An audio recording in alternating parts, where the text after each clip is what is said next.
selamat datang kembali di YouTube channel Purnomo Sucipto. Apa kabar semuanya? Semoga dalam keadaan sehat walafiat. Hari ini kita akan membahas tentang apa dan bagaimana PPPK atau P3K, pegawai pemerintah dengan perjanjian kerja. Yuk disimak bersama-sama.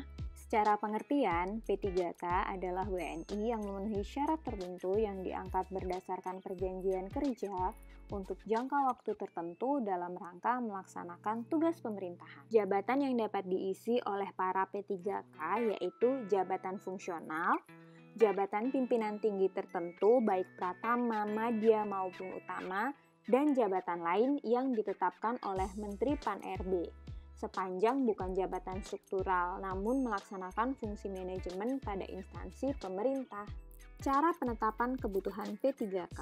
Secara prinsip, caranya sama dengan cara penetapan kebutuhan formasi PNS, yaitu pertama, kebutuhan jumlah dan jenis jabatan P3K disusun oleh masing-masing instansi setiap 5 tahun, diperinci per tahun berdasarkan prioritas kebutuhan.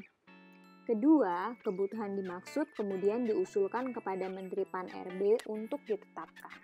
Tentu saja ada tahapan dalam proses pengadaan P3K. Pertama, perencanaan. Kedua, pengumuman lowongan.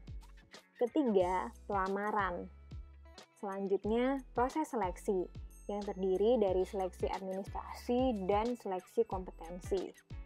Kelima, pengumuman hasil seleksi. Dan terakhir, pengangkatan menjadi P3K yang ditetapkan dengan keputusan PPK.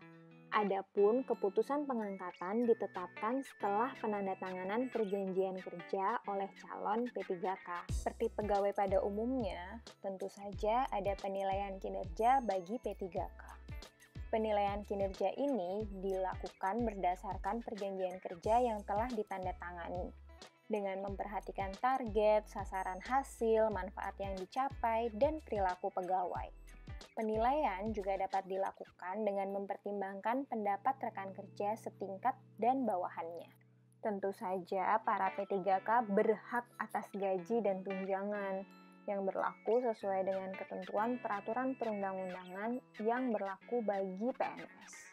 Di samping gaji dan tunjangan, para P3K juga berhak mendapat kesempatan pengembangan kompetensi untuk memperkaya pengetahuannya dengan pembatasan paling lama 24 jam pelajaran dalam 1 tahun masa perjanjian kerja. Para P3K juga berhak atas penghargaan yang dapat berupa tanda kehormatan, kesempatan prioritas untuk pengembangan kompetensi, dan atau kesempatan menghadiri acara resmi dan atau acara kenegaraan. Jangan salah, penerapan disiplin juga berlaku terhadap P3K. Pejabat pembina kepegawaian wajib menetapkan aturan disiplin bagi P3K. Namun, tata cara pengenaan sanksi disiplin bagi P3K dilaksanakan sesuai dengan tata cara pengenaan disiplin bagi PNS.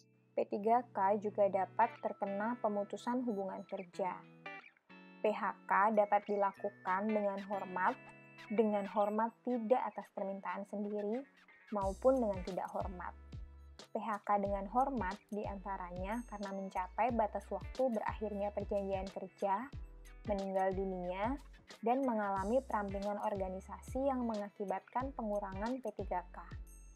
Pemberhentian dengan hormat tidak atas permintaan sendiri diantaranya karena melakukan pelanggaran disiplin P3K tingkat berat dan tidak mencapai target sesuai perjanjian kerja.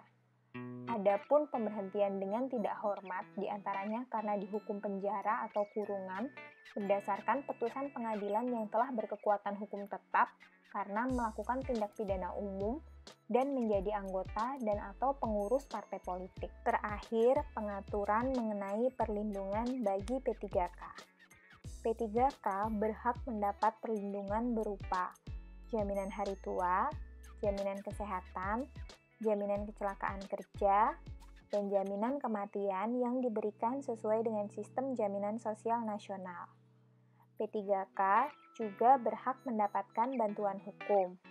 Selain itu, P3K juga memiliki hak untuk mendapatkan cuti sesuai ketentuan yang berlaku dengan ketentuan cuti bagi PNS. Jadi begitu penjelasan terkait pertanyaan apa dan bagaimana P3K. Cukup mencerahkan atau masih ada yang bingung dan ingin ditanyakan? Yuk kita diskusi di kolom komentar. Terakhir, jangan lupa like dan subscribe. Sampai ketemu di video-video selanjutnya. Terima kasih dan sampai jumpa.